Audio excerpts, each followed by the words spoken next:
स्वागत है आपका हमारे YouTube चैनल PSC एक्सीलेंस में। वैदिक सभ्यता को थोड़ा सा मैं कंटिन्यू करूँगा। हड़प्पा सभ्यता कंप्लीट होने के बाद मैं वैदिक सभ्यता पे आता हूँ। वैदिक सभ्यता में कुछ मेजर इंपॉर्टेंट शब्द रहेंगे जिस पे हम चर्चा करेंगे। जैसे कि आपकी स्लाइड में देखने को मिल रहा है कि मैंने वैदिक सभ्यता को दो भागों में डिवाइड करके रखा है। पहला जो भाग डिवाइड करके मैंने रखा है कि ये वैदिक काल को वैदिक काल को जो विभाजन जो लिखा गया है दो भागों में किया गया, उत्तर वैदिक काल और ऋग्वैदिक काल। ऋग्वैदिक काल के लिए अगर आप टाइम पीरियड आप देखोगे तो आपको टाइम पीरियड मिलेगा 1500 से लेके 1000 ईसा पूर्व तक इसे ऋग्वैदिक काल को डिवाइड किया गया है। सेकंड जो मैंने ये डिवाइड करके रखा है उत्तर वैदिक काल का जो टाइम पीरियड है वो 1500 से लेके 1000 से लेके 600 ईसा पूर्व से डिवाइड करके रखा है। सेकंड मोस्ट इंपॉर्टेंट जो इसमें लिखा हुआ है निवास एवं भाषा। तो मैं बात कर रहा हूँ बेसिकली आर्य समाज के लिए बात कर रहा हूँ, मतलब आर्य सभ्यता की बात कर रहा हूँ या वैदिक सभ्यता की मैं बात कर रहा हूँ। तो उसके निवास और स्थान की भी मैं निवास और भाषा की भी बात करूँगा। जैसे फर्स्ट चीज़ लिखा हुआ है निवास का मतलब सीधा होता है कि जो आर्य आए थे, आर्य मूल जो आए थे, हड़प्पा सभ्यता के नष्ट होने के बाद जो आर्य आए थे तो उनके बारे में लिखा गया कि सर्वप्रथम ये कहाँ पे आए। तो अगर ये सर्वप्रथम जो आए हैं वो आपके वर्तमान अफ़गानिस्तान और पंजाब में इनका निवास था। सेकंड जो इसमें लिखा है कि मैक्स मूलर के अनुसार मैक्स मूलर ने इनको क्या बोला है, मैक्स मूलर ने इनको मध्य एशिया का बोला है। तो मैक्स मूलर के अनुसार आर्यों का मूल निवास स्थान कौन सा माना गया है, मध्य एशिया वर्तमान के मध्य एशिया को आप समझ सकते हो। थर्ड जो लिखा हुआ है आर्यों की जो सभ्यता है, आर्यों की सभ्यता को ग्रामीण सभ्यता बोला गया है क्योंकि इससे पहले हड़प्पा की जो सभ्यता थी वो ग्रामीण सभ्यता नहीं थी, नगरीय सभ्यता थी। इसीलिए तुलना किया जाता है कि कोई भी सभ्यता हड़प्पा सभ्यता जैसी नगर सभ्यता आगे चल के वो ग्रामीण सभ्यता क्यों हो गई। तो ये थोड़ा सा सोचने वाली बात होती है। और एक चीज़ और सिंपल सा रहता है कि कोई भी चीज़ वो हड़प्पा गई कहाँ पे, हड़प्पा सभ्यता गई कहाँ से और अचानक ग्रामीण से मतलब शहरी सभ्यता से ग्रामीण सभ्यता कैसे। क्योंकि मैंने वैदिक सभ्यता की मैं बात करूँ तो एक और चीज़ इसमें मैंने मेंशन करके रखा है कि आर्य का मतलब क्या होता है। आर्य का मतलब होता है भाषा समूह। आर्य शब्द का सीधा अर्थ होता है कि भाषा समूह के लोग। तो ये इसमें मैंने मेंशन करके रखा है कि आर्यों की सभ्यता कैसे थी, ये ग्रामीण सभ्यता थी। चाहे आप आर्य सभ्यता बोल लो चाहे आप वैदिक सभ्यता बोल लो, पर ये कैसी सभ्यता थी, ग्रामीण सभ्यता थी, ठीक है ना। हड़प्पा सभ्यता कैसी थी, वो ग्रामीण नहीं थी, वो शहरी सभ्यता थी। नोट्स और इनकी भाषा जो बात की गई थी, भाषा इनकी संस्कृत थी। और ये भी इम्पोर्टेंट हो जाता है कि आर्य सभ्यता के टाइम पर ही ये बोला जाता है कि वेदों को लिखा गया है। जैसे ऋग्वेद है, सामवेद, यजुर्वेद, अथर्ववेद, ये जो वेद हैं इनको भी इसी टाइम पे लिखा है। तो ये आपकी फर्स्ट स्लाइड में इतने मैंने मेंशन करके रखा है। फर्स्ट स्लाइड के बाद आप देखोगे सेकंड स्लाइड में मैंने दो चीज़ें मेंशन करके रखा है। एक प्रशासनिक इकाई और दूसरा करके रखा है राज्य अधिकारी।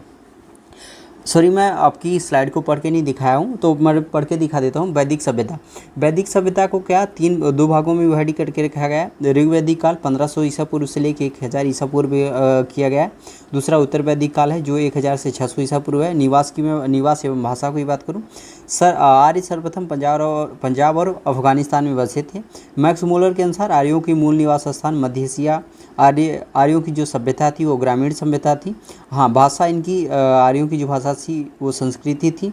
नोट, आर्य भाषा मतलब आर्य शब्द भाषा समूह को इंगित करती है। मतलब ये रिप्रेजेंट नहीं करता मतलब रंग को नहीं रिप्रेजेंट करता, ये रिप्रेजेंट करता है भाषा समूह को, ठीक है ना।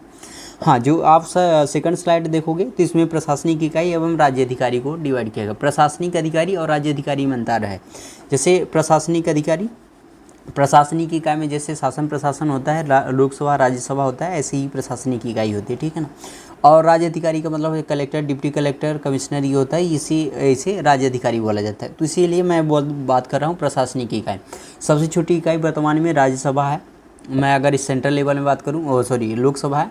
और अगर स्टेट लेवल में मैं बात करूँ तो विधानसभा है, ठीक है ना। विधानसभा बोला जाता है, विधान परिषद सबसे छोटी इकाई है।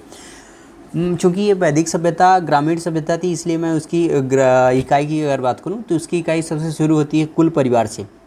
सबसे छोटी इकाई कुल होती है, कुल को ही परिवार बोला जाता है। कुल के बाद आपका ग्राम होता है, ग्राम के बाद 20 होता है, 20 के बाद जन होता है, जन के बाद आपका राष्ट्र होता है। तो मैं अगर बात करूँ कुल का प्रधान कौन होता है, तो कुलप होता है। कुल का प्रधान कौन होता है, जैसे वर्तमान के समय पे आपके परिवार का प्रमुख कौन होता है, आपका आपके मुखिया होंगे, मतलब घर के सबसे बड़े सदस्य होंगे। तो उन घर के बड़े बड़े सदस्य को ही बोला जाता था कुलप। तो कुल के जो प्रमुख होते थे उसे बोला जाता कुलप, और ग्राम के जो प्रमुख होते थे उसे ग्रामीणी, और 20 के जो प्रधान होते थे उसे 20पति बोला जाता था, और जन के जो प्रधान होते थे वो राजन कहलाते थे। अगर जन शब्द आपको देखने को मिल रहा है तो जन शब्द को ही आगे जाके वो जनपद बनेगा। तो जनपद, जन से जनपद, जनपद से महाजनपद बनने का जो सीक्वेंस है वो यही चलता है। तो ये ऑलरेडी मैंने इसे मेंशन करके रखा है, आप स्लाइड देख सकते हो। और मैंने क्या मेंशन करके रखा है आप देखोगे, मैं इसे थोड़े सा पढ़ के दिखा देता हूँ। राज्य अधिकारी की मैं बात करूँ, राज्य अधिकारी में मैंने बहुत सारे नहीं कुछ मेजर शब्द यूज करके रखा है। तो इसमें राज्य अधिकारी के बारे में लिखा है, राज्य अधिकारी में दो लोगों का पावर या दो लोगों की वैल्यू ज़्यादा थी। एक बोला जाता है राजा, दूसरा बोला जाता है तो पुरोहित। राजा का क्या मतलब होता था, राजा का मतलब जो शासन करता था। पुरोहित का मतलब ये होता था कि जैसे मंत्रिपरिषद, वर्तमान में मंत्रिपरिषद होती है जो सलाहकार समिति होती है, वैसे भी क्या होता है पुरोहित होते हैं, सलाह देते थे, इसलिए उनकी वैल्यू ज़्यादा थी।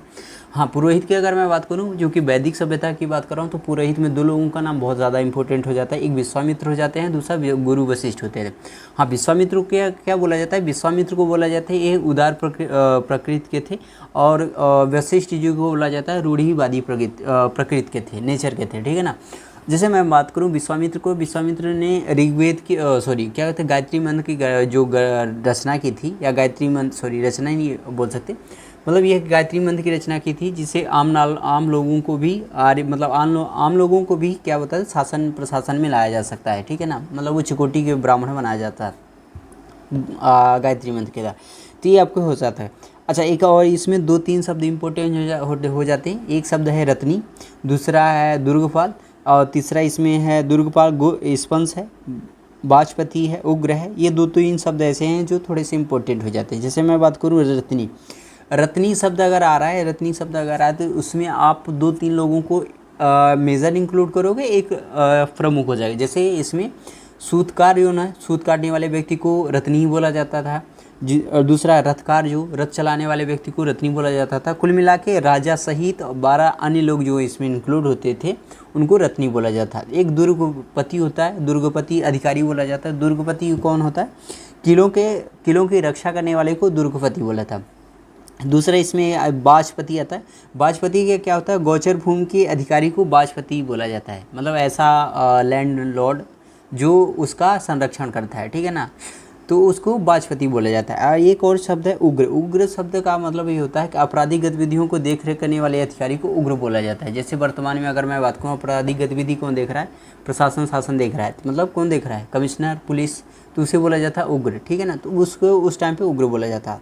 एक और शब्द इसमें है स्पंस। स्पंस का मतलब होता है, स्पंस का मतलब है गुप्तचर, जो राजा को सूचनाएं प्रदान करता था। तो मैं थोड़ी सी आपकी स्लाइड को पढ़ के दिखा देता हूँ। प्रशासनिक इकाई आरोही क्रम में, तो सबसे पहले छोटी इकाई, सबसे छोटी इकाई होती है कुल, उसके बाद होता है ग्राम, ग्राम के बाद होता है 20, 20 के बाद जन, जन के बाद राष्ट्र। ये आपको मिलेगा। तो इसीलिए मैंने बोला था कुल का प्रधान कुलप, ग्राम का प्रधान ग्रामीणी, जन का प्रधान जनपदी, और 20 का जन का प्रधान राजन, और 20 का प्रधान विश्वपति। ये तो थोड़े से मैंने उसे इसीलिए पढ़ के दिखा दिया। और तीसरा इम्पोर्टेंट राज्य अधिकारी के बारे में लिखा हुआ, इसमें प्रमुख पुरोहित एवं प्रमुख जो होते थे पुरोहित होते एवं सेनानी होते थे। इसमें वशिष्ठ रूढ़िवादी प्रकृति के थे और विश्वामित्र उदारवादी प्रकृति के थे, क्योंकि उन्हें गायत्री मंत्र का वर्णन भी करके रखा है। उनका आगे आपको मिलेगा कि ऋग्वेद में गायत्री मंत्र का उल्लेख इन्होंने करके रखा है, आपको मिलेगा। सूतकार, रथकार, कंपादी और आदि अधिकारी रत्नी कहे जाते थे। राजा सहित कुछ 12 लोग इसमें इंक्लूड होते थे। रत्नी शब्द अगर यूज़ हो रहा है तो आपको याद रखना चाहिए, क्योंकि MPPSC में एक बार पूछा जाता था कि अधिवास किसे बोला जाता है। वो कपड़े का एक प्रकार होता है, तो मैं आगे उससे चर्चा करूँगा। दुर्गपति में लिखा हुआ है किलों का अधिकारी होता था। स्पंस क्या होता था, ये गुप्तचर होता था, जो जनता की गतिविधियाँ देखने वाला होता था, ठीक है ना। वाजपति क्या होता था, गोचर भूमि का अधिकारी होता था। उग्र क्या होता था, अधिकारियों को पकड़ने वाला होता था।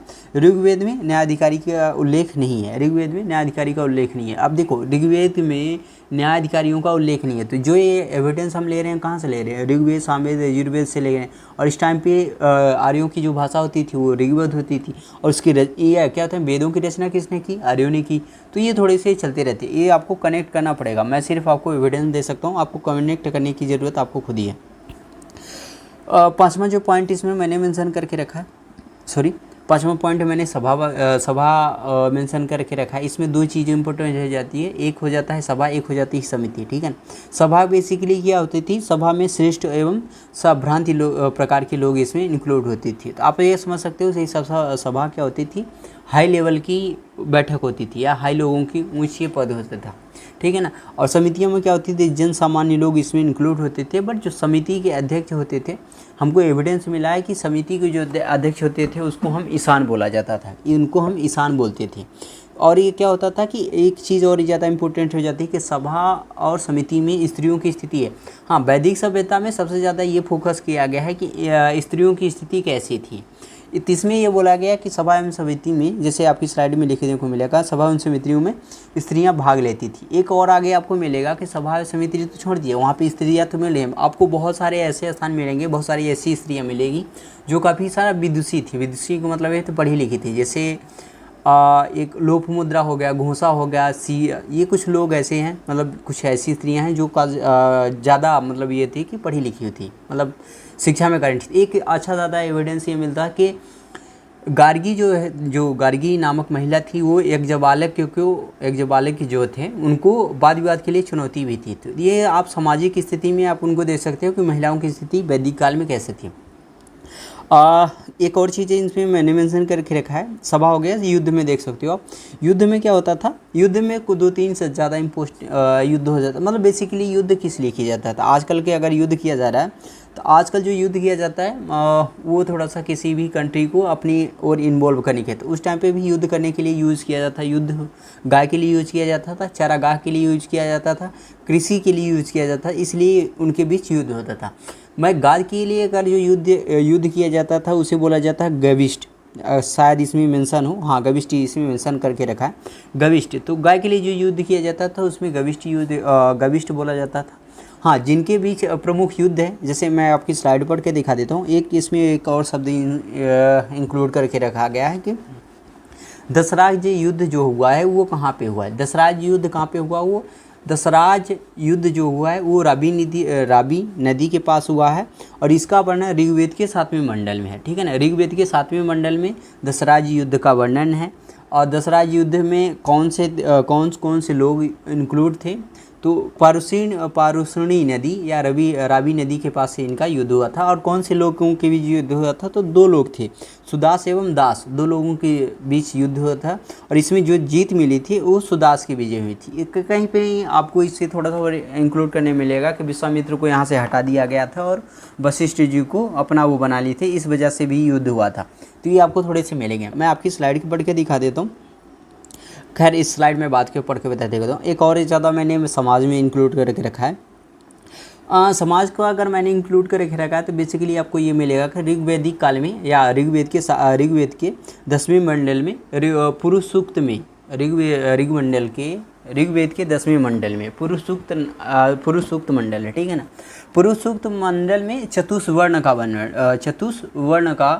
है। चतुष्वर्ण का मतलब ये होता है कि 4 वर्णों का वर्णन है, ब्राह्मण क्षत्रिय वैश्य शूद्र, ठीक है ना। उनके उत्पत्ति का स्थान भी दिया गया है ब्राह्मण मुंह से, जैसे इसमें लिखा है ब्राह्मण मुंह से, क्षत्रिय भुजा से, वैश्य जांघ से और शूद्र पैरों से। तो ये थोड़ा सा मिलता है कि ऋग्वेद के किस मंडल में वर्ण विभाजन का वो एविडेंस है, तो आपको मिलेगा कि ऋग्वेद के 10वें मंडल में पुरुष सूक्त के में वर्ण विभाजन का वर्णन है, ठीक है ना।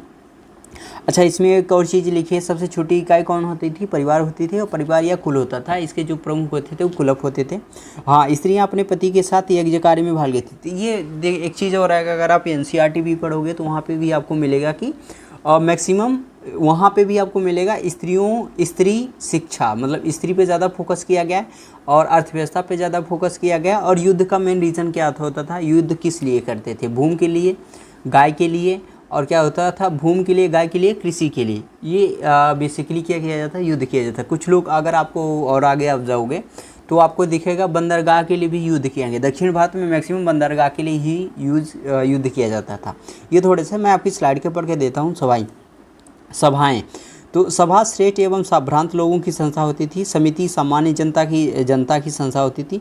समिति का जो अध्यक्ष होता था उसे ईशान बोला जाता था। स्त्रियां भी सभा और समितियों में भाग ले सकती थी, इसलिए मैंने लोकमुद्रा घोष का नाम ले के बताया।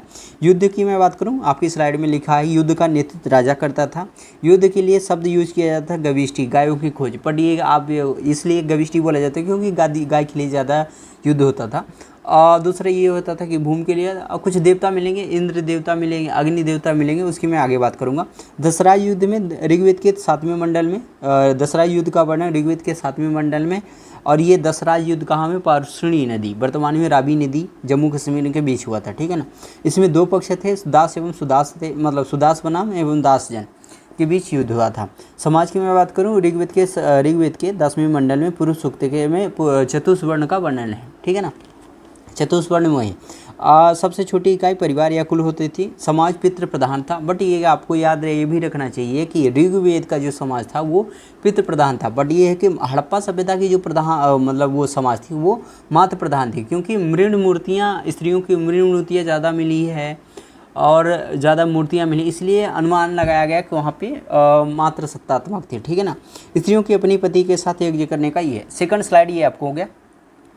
थर्ड स्लाइड में मैंने धार्मिक ग्रंथ एवं संख्याओं, उसकी संख्या इंक्लूड करके रखा है। जैसे मैंने धार्मिक ग्रंथ में मैं बात करूं, ऋग्वेद हो गया, सामवेद हो गया, यजुर्वेद हो गया, अथर्ववेद हो गया, वेदांग हो गया, उपनिषद हो गया, आरण्य हो गया, ये मैंने फर्स्ट स्लाइड में इसको मैंने बता के रखा है। फिर भी आप देख सकते हो उपनिषदों की संख्या कितनी ही 108 मिली गई। केनो उपनिषद हो गया, शतपथ उपनिषद हो गया, ये बहुत सारी चीज़ें हैं, आपको उपनिषद देखने पड़ेंगे। थोड़े से उपनिषद नारद ये आपको देखने पड़ेंगे, तो ये थोड़े से उपनिषद है। महापुराण या पुराणों में अगर आपको देखना होगा, पुराणों की संख्या 18 है। जैसे मैं बात करूँ मत्स्य पुराण में, मत्स्य पुराण हो गया, और मत्स्य पुराण वगैरह में ये किसके, गुप्त वंश के एविडेंस कौन से पुराण में मिलते हैं, नारद पुराण हो गया, ये थोड़े से क्या होता है पुराण आपको देखने को मिलेगा। एक और ज़्यादा इंपॉर्टेंट है, वेदांगों की संख्या कितनी है, वेदांग 6 है। वेदांग क्या है, 6 है। वेदांग का यूज इसलिए किया जाता था, वेदों को पढ़ने के लिए वेदांग का यूज किया जाता था। वेदांग में 6 है, निक्त वेदांग 6 है। इसमें बोला जाता है एक कल्प है, निरुक्त है, छंद है, व्याकरण है, ज्योतिष है, तो 6 क्या है तो वेदांग है। वेदांग का उपयोग इसलिए किया जाता है क्योंकि आपको अगर संस्कृत पढ़ना है तो आपको वेदांग आना चाहिए, ठीक है। वेदांग के बाद आप उपनिषद, आरण्य ये आप पढ़ोगे, ठीक है ना। मैं आपको नेक्स्ट स्लाइड में बात करूं, वैदिक समाज में स्त्रियों की स्थिति, तो इसलिए मैंने बात करके रखा है। मैं आपकी स्लाइड पढ़ के दिखा देता हूँ या बोल ही देता हूँ। वैदिक समाज में स्त्रियों की स्थिति कैसी थी, तो उस टाइम पे अगर मैं आगे कहानी के रूप में प्रेजेंट करूँ तो बाल विवाह नहीं था और पर्दा प्रथा नहीं था उस टाइम पे, ठीक है। विधवा विवाह जो होता था उस टाइम पे, उसको विधवा विवाह अगर उस टाइम पे जो होता था उसे बोला जाता है नियोग प्रथा बोला जाता है, ठीक है ना। तो थोड़े से 2-3 इंपॉर्टेंट हो जाते थे। नियोग प्रथा क्या होती थी, विधवा विवाह को नियोग प्रथा, जो महिला आजीवन अविवाहित होती थी उसे अमाजू बोला जाता था।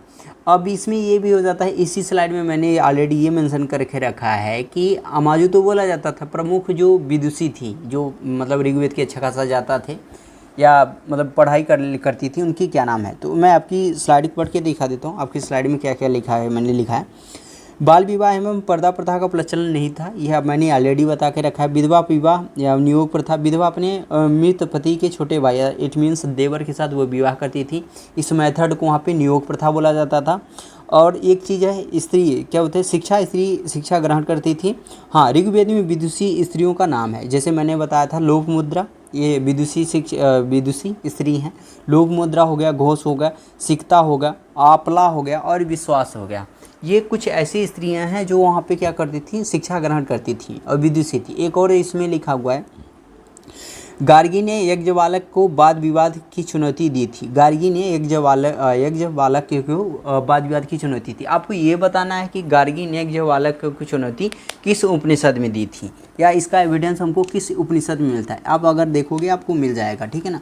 जीवन भर अविवाहित रहने वाली स्त्रियों को अमाजू कहलाती थी, ठीक है। यह स्त्रियाँ यज्ञ में पति के साथ क्या थी, यज्ञ करती थी। तो ये थोड़ी सी अगर मैं बात करूँ वैदिक सभ्यता के टाइम पे स्त्रियों की जो स्थिति वो काफ़ी बेटर थी, ये आपको स्लाइड देखने को मिलेगा। नेक्स्ट स्लाइड में मैंने सिर्फ नेक्स्ट स्लाइड में दर्शन एवं उनके प्रवर्तक याद इंक्लूड करके रखा है, और उसके अतिरिक्त ये भी इंक्लूड करके रखा है कि ऋग्वैदिक नदियों एवं आधुनिक नाम। अच्छा है, क्या हुआ है, दर्शन एवं उनके प्रवर्तक। दर्शन कई प्रकार के हैं, मतलब दर्शन के कई प्रकार के हैं या कई हैं, मतलब प्रमुख दर्शन की मैं बात करूं तो इसमें जैसे योग दर्शन, ठीक है, योग जो थे, योग के दर्शन के उसके प्रवर्तक के हैं, योग के कौन थे, पतंजलि थे। सांख्य दर्शन के जो प्रवर्तक कौन है, कपिल हैं। और मैं बात करूं उसके क्या होते हैं, न्याय वर्तमान जो न्याय दर्शन के जो प्रवर्तक थे वो कौन थे, गौतम थे। एक और दर्शन है जिसके प्रमुख हैं कणाद, वो से बोला जाता है वैशेषिका जो है उसके वैशेषिका दर्शन के जो प्रवर्तक हैं उसे बोला जाता है कणाद है। एक और है पूर्व मीमांसा और उत्तर मीमांसा। पूर्व मीमांसा के जो प्रवर्तक हैं उनको बोला जाता है जैमिनी। उत्तर मीमांसा के जो जनक हैं उसे बोला जाता है व्यास। अभी आपको ये याद रखना चाहिए, जैमिनी MPPSC में एक स्लाइड इंक्लूड किया गया है कि वैदिक समाज के बारे में आपको काफ़ी डीप में जाना है। उपनिषद, आरण्यक, वेदांग, वेद, ऋग्वेद, सामवेद, ये चीज़ें आपको MPPSC के फर्स्ट स्लाइड में आपको बहुत सारे मिलेगा, इसलिए मैंने इसे इंक्लूड करके रखा है, आप देख लो।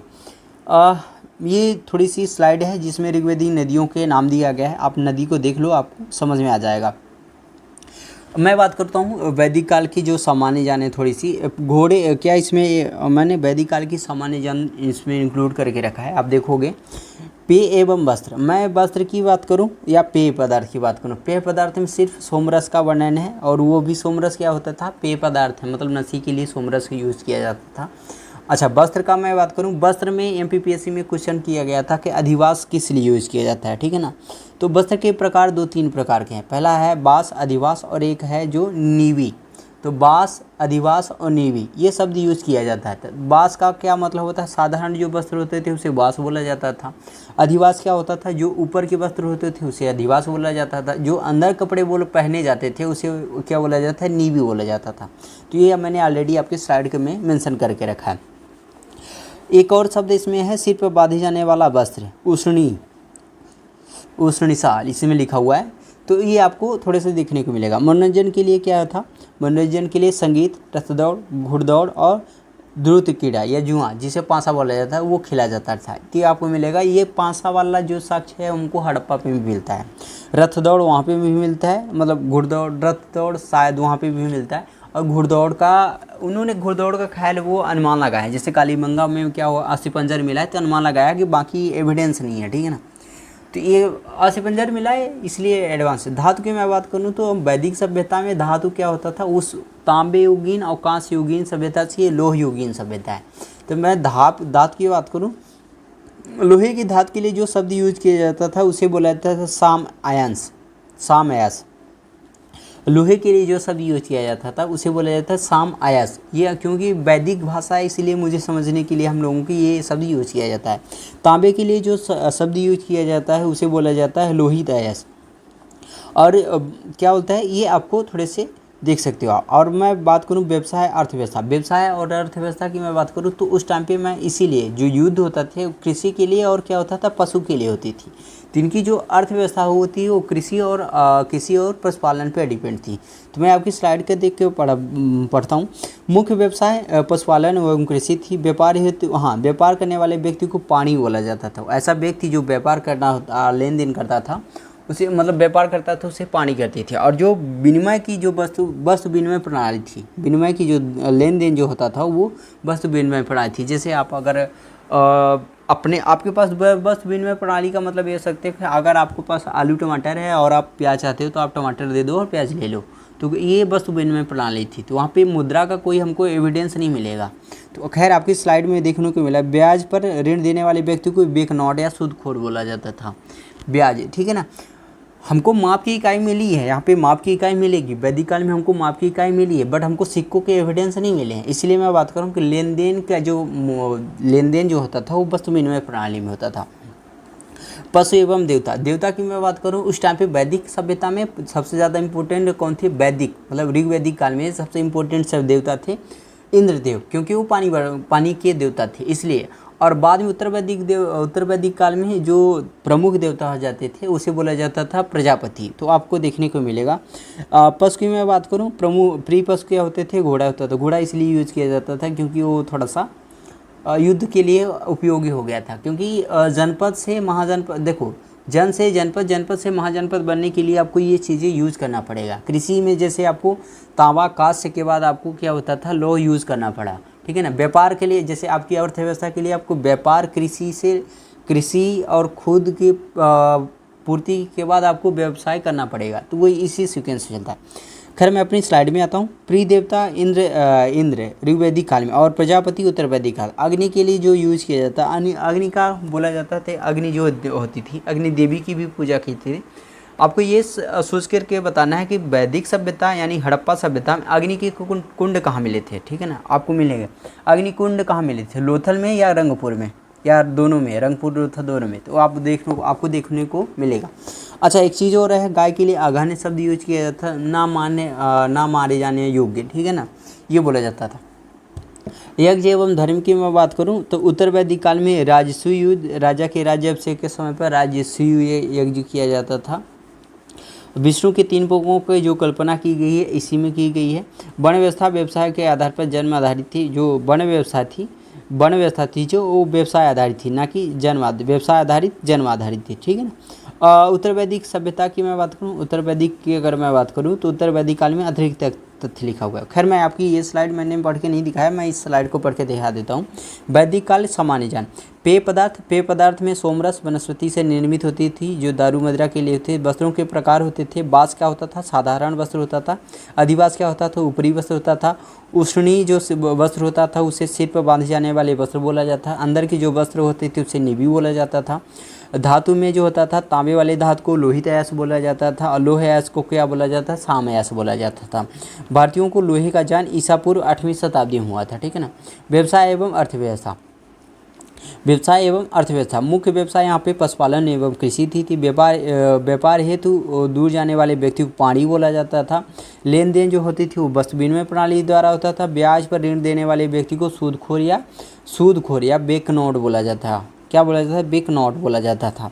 पशु एवं देवता की मैं बात करूं, प्रमुख देवता क्या होता था यहाँ पे, प्रिय पशु क्या होता था, घोड़ा होता था। प्रमुख प्रिय देवता क्या होते थे, इंद्र होते थे। वैदिक काल में और मतलब ऋग्वैदिक काल में, उत्तर वैदिक काल में इंद्र के स्थान पर प्रजापति हो जाते हैं। अग्नि का जो यूज किया जाता तो वहाँ पे लोथल था, रंगपुर था।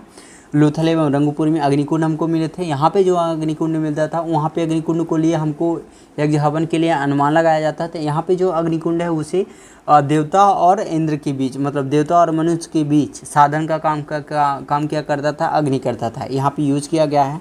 दूसरा, गाय के लिए एक शब्द आघानी यूज किया जाता था, मतलब ना मारे जाने योग्य वाले पशु।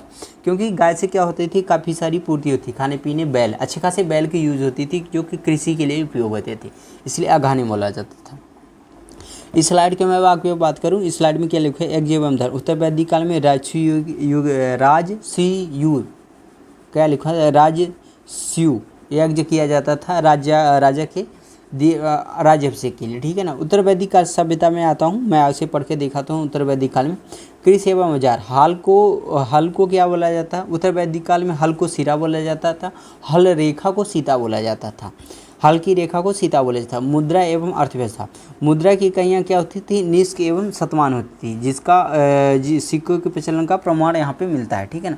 अच्छा एक चीज़ आपको याद हो जाना चाहिए कि वैदिक काल में हमको सिक्के के साक्ष्य नहीं मिलते, पर उत्तर वैदिक काल में हमको सिक्के के जो साक्ष्य मिलते हैं उसे आप देख सकते हो कि इसमें लिखा है मुद्रा की इकाइयाँ, मतलब इकाई की मैं बात कर रहा हूँ, सिक्के की एविडेंस नहीं। इकाइयाँ क्या होती थी, निष्क एवं शतमान होती थी। सिक्के का प्रचलन का प्रमाण हमको नहीं मिलता है। दर्शन की अगर मैं बात करूँ तो सांख्य दर्शन भारत का सबसे प्राचीन दर्शन है। इसके अनुसार मूल तत्व 25 हैं। सांख्य दर्शन में मूल तत्व 25 हैं।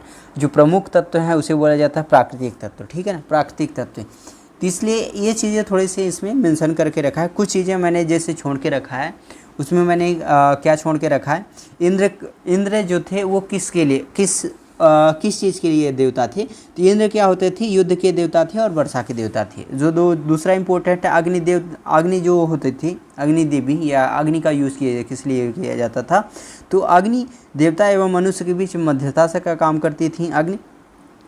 और क्या होता था, सोम देवता क्या होते थे, वो वनस्पति के देवता होते थे। उषा जो होते थे वो प्रगति उत्थान के देवता होते थे। अश्विनी होते थे वो विपत्तियों को हरने वाले देवता होते थे। ये थोड़े से कुछ ऐसे देवता हैं जो थोड़े से यहाँ पे मैंने उसको मेंशन करके नहीं रखा, इसलिए मैंने उसे बता दिया है। और ज़्यादातर एक और ज़्यादा इम्पोर्टेंट ये हो जाता है कि सत्यमेव जयते का वर्णन किस उपनिषद में हुआ था, वो आपको मंडूको उपनिषद में मिलेगा। मंडूको उपनिषद में आपको सत्यमेव जयते का उपयोग मिलेगा। इसी उपनिषद में यज्ञ की तुलना टूटी हुई नैका से की गई है। तो ये थोड़ा सा क्वेश्चन बनता है कि मंडूको उपनिषद में किसकी वर्णन है, या सत्यमेव जयते का वर्णन किस उपनिषद है, तो मंडूको उपनिषद में। और मंडूको उपनिषद में ही यज्ञ को जर्जर नौका बोला गया है, ठीक है ना। एक और चीज़ ये थोड़ी सी आपको याद होना चाहिए कि गायत्री मंत्र का जो वर्णन है वो सूर्य देवता के लिए समर्पित है, और इसे बोला जाता है सावित्री मंत्र भी बोला जाता है। तो ऋग्वेद में तो मैं आपको पढ़ के दिखा देता हूँ। गायत्री मंत्र सूर्य देवता नामक को संबोधित है, जिसका संबंध ऋग्वेद से है। लोगों को आर्य बनाने के लिए विश्वामित्र ने गायत्री मंत्र की रचना की थी। तो लोगों को आर्य बनाने के लिए विश्वामित्र ने गायत्री मंत्र की वर्णन की थी, इसलिए विश्वामित्र को उदार बोला जाता है और वशिष्ठ जी को रूढ़िवादी बोला जाता है, ठीक है ना। मैं बात करूँ महाकाव्य की दो भाषाएं हैं, महाकाव्य दो हैं, महाभारत एवं रामायण है। महाभारत का पुराना नाम जय संहिता है, यह विश्व का सबसे बड़ा महाकाव्य है, ठीक है ना। ये थोड़े से कुछ ऐसी चीज़ें थी जो जिसका मुझे आपको बताना था। एक स्लाइड अब आपके दिख रहा है, तो इसमें ये लिखा है कि ऋग्वेद में उल्लेखित नदियों में सबसे पवित्र मानी जाती है सरस्वती नदी। सबसे पवित्र नदी सरस्वती नदी बोली जाती है। ऋग्वेद गंगा का 1 बार, यमुना का उल्लेख 3 बार हुआ है, और इसमें सिंधु का उल्लेख सर्वाधिक बार है। तो गंगा का 1 और यमुना का 3 बार और सिंधु का सर्वाधिक उपयोग है। क्योंकि ये अफगानिस्तान और पंजाब के एरिया में रहते थे, इसलिए इसको थोड़े से वैल्यू दिया जाता है। और ऋग्वेद का जो वर्णन हुआ है इन्हीं के टाइम पीरियड में हुआ है। तो मैं मिलता हूँ किसी और भी अच्छे खासे एविडेंस के साथ, जैसे जनपद महाजनपद के साथ मिलता हूँ। तो तब तक